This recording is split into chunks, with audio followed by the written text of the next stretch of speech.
நண்பர் வந்து ஃப்ரீயாக இருக்குங்க, எங்கே ஜாலியாக போயிட்டு வரலாங்க அப்படின்னாரு. சரின்னு சொல்லிட்டு அவருடைய காரில் வந்து கோபிச்செட்டிப்பாளையத்துலேருந்து எங்கே ஒரு மலை ஹில் ஸ்டேஷனுக்கு போகலாம் அப்படின்னு சொல்லிட்டு எங்கள் ஊருக்கு வந்து பார்த்திங்கன்னா பக்கத்தில் கோபியிலேருந்து சத்தியமங்கலம், சத்தியமங்கலத்துலேருந்து ஒரு ஆசனூர் அப்படிங்கிற ஒரு ஹில் ஸ்டேஷன், அங்கே தான் போகலான்ட்டு. அத்தானிலேருந்து சத்தி போகிற வழியில் வந்து நாட்டுக்கோழி மண் சட்டி கறி விருந்துன்னு சொல்லிட்டு ஒரு ஹோட்டல் அமைப்பு இருக்குது. அங்கே வந்து பார்த்திங்கன்னா நம்ம 1 ஹவருக்கு முன்னாடியே சொல்லி வச்சிட்டோம்னா வந்து நாட்டுக்கோழி வறுவல்லாம் செஞ்சு கொடுப்பாங்க. நாங்கள் காரில் வரப்போ வந்து நாங்கள் ஃபோன் பண்ணி சொல்லிட்டோம். சரி, நாங்கள் போகிறப்ப தான் வந்து அந்த நாட்டுக்கோழி வெட்டிகிட்டு இருந்தார். சரி, வெட்டிலாம் சின்னதாக வெட்டி முடிச்சுட்டு நிறையா மண் சட்டிலாம் வச்சுருக்குறாங்க. இவங்க வந்து பார்த்திங்கன்னா அந்த ஏரியாவில் வந்து ஒரு மண் சட்டி வறுவலில் வந்து நாட்டுக்கோழி மண் சட்டி வறுவலில் வந்து ஃபேமஸ். அங்கேயே நாட்டுக்கோழிலாம் நிறையா கட்டி வச்சுருக்காங்க. நமக்கு எத்தனை கிலோ வேணும், 1/2 கிலோ வேணுமா, 3/4 கிலோ வேணுமா, 1 கிலோ வேணுமா, நாட்டுக்கோழி அந்த அளவுக்கு வந்து சமைச்சு கொடுக்க ரெடியாக இருக்கிறாங்க. மண் சட்டியில் தான் பண்ணுறாங்க.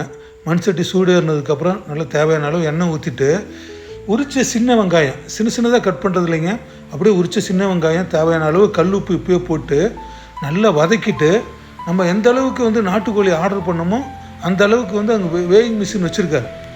அதில் வந்து எந்த அளவுக்கு நம்ம 1/2 கிலோ 3/4 கிலோ கட்டோம்னா அந்த அளவுக்கு வந்து வெயிட் போட்டு தான் அந்த கடைசியில் வந்து நாட்டுக்கோழி ஆட் பண்ணுறாங்க. அதாவது எண்ணெய், சின்ன வெங்காயம், உப்பு, அதுக்கப்புறம் அந்த நாட்டுக்கோழி, அதுக்கப்புறம் தான் சின்னதாக கிள்ளி வச்ச நல்ல ஒரு மிளகாய், ஆந்திரா மிளகாய் ஆட் பண்ணுறாங்க. நல்லா வதக்கிட்டு மஞ்சத்தூள் ஆட் பண்ணிவிட்டு வேறு எந்த பொடியுமே சேர்க்குறதே இல்லைங்க. இந்த கறி மூழ்கிற அளவுக்கு தண்ணி, ஏன்னா நாட்டுக்கோழி வந்து நல்ல பெரிய கோழியாக இருந்தால் தண்ணி அதிகமாக விட்டு நல்லா விறகு அடுப்பு எரிச்சு விடுறாங்க, நல்லா வேக வைக்கிறாங்க. கிட்டத்தட்ட பார்த்திங்கன்னா ஒரு 3/4 மணி நேரம். சரின்னு சொல்லிட்டு ரெடி ஆகிற சமயத்தில் எங்களுக்கு வந்து அந்த ரூமில் வந்து தட்டோட இலையெல்லாம் வச்சு ரெடி பண்ணாங்க. அதுவும் வந்து அந்த சப்பாத்தி சுடுற அழகு இருக்குது, அப்பா பார்த்துக்கிட்டே இருக்கலாம் போல் இருக்கும்.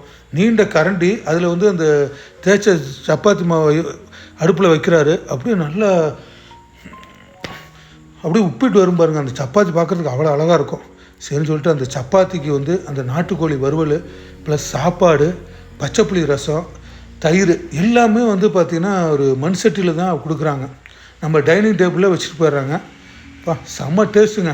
கண்டிப்பாக வந்து நீங்கள் வந்து இந்த அத்தானிலேருந்து சத்தி போகிற ரோட்டில் சத்திக்கு பக்கத்தில் வந்து நாட்டுக்கோழி கறி மண் சட்டி வறுவல்னு இருக்குது. நீங்கள் 1 ஹவருக்கு முன்னாடியே பண்ணிங்கன்னா அவங்க நாட்டுக்கோழி வறுவலாக ரெடி பண்ணிடுவாங்க. சப்பாத்தி, சாப்பாடு, பச்சைப்புளி ரசம், தயிரெலாம் செம்மையாக இருக்கும். வாய்ப்பு இருந்ததுன்னா செஞ்சு பாருங்கள்.